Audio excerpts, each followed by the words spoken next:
you've done the internal work. You understand your body and your own sensual rhythms. But translating that progress into a shared reality with a partner often hits a frustrating invisible wall. Sexual literacy is the language you use to navigate the highly vulnerable space between two people.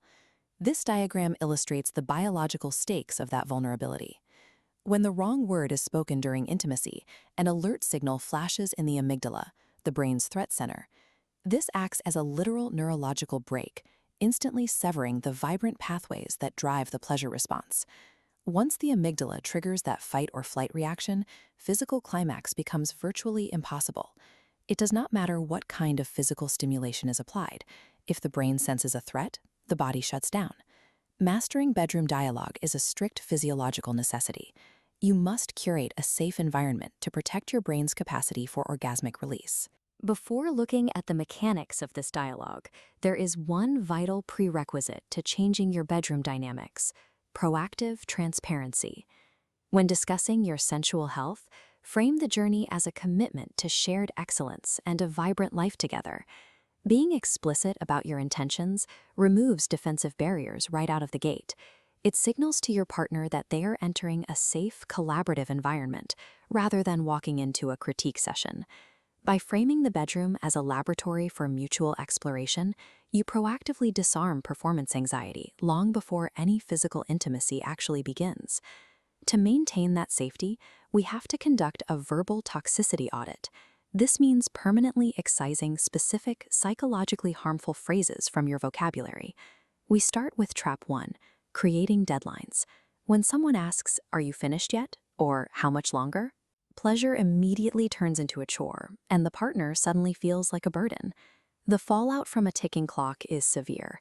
It leads directly to faked pseudo-orgasms and ultimately a long-term avoidance of intimacy altogether, just to escape the pressure.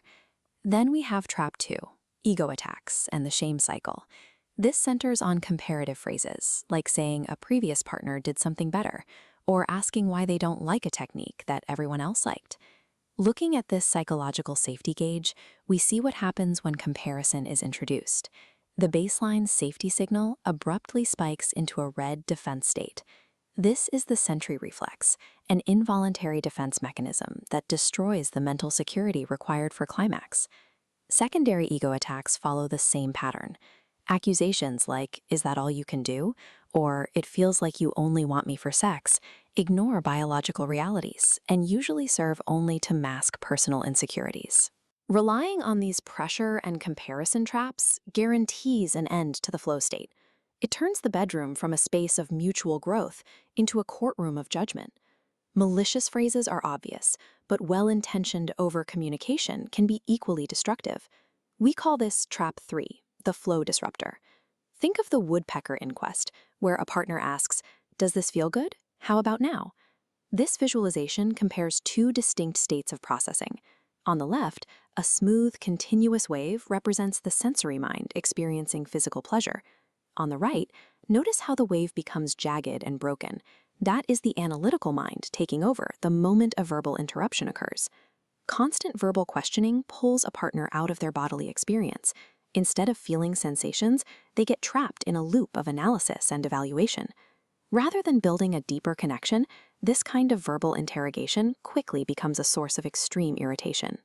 Over-verbalizing creates cognitive overload. The absolute biggest barrier to orgasmic potential is simply talking too much. If verbal interrogation and toxic phrases trigger an automatic shutdown, how exactly do you communicate your needs during intimacy? The solution is shifting away from verbal dialogue entirely, moving instead towards somatic signaling. Step 1 is establishing a safe code. By agreeing beforehand on nonverbal cues, like a squeeze of the hand, a specific moan, or a change in breath, you can give directions that completely bypass the analytical brain. Step 2 is the study session role. Explicitly declare an evening a laboratory night. This sets clear boundaries, removes the pressure to perform, and reframes any physical feedback as helpful data rather than a personal critique. Step 3 requires positive reinforcement. Guide your partner strictly by highlighting what works. Tell them, "I love it when you go slower," rather than pointing out what they are doing wrong. Implementing this three-step protocol allows you to architect a highly responsive, feedback-rich environment without ever triggering the neurological brakes of the analytical mind. Achieving peak pleasure requires abandoning anxiety-inducing dialogue and embracing a collaborative, sensory-first language. True orgasmic mastery happens when you successfully bridge your own internal physiological knowledge with a shared interpersonal reality. By taking proactive command of intimate communication, you protect your neurological pleasure response and dismantle the barriers that prevent deep, shared connection. The electronic version of all chapters from the full book, She Who Awakens by Alina Chamberlain, can be found at wishforlove.org.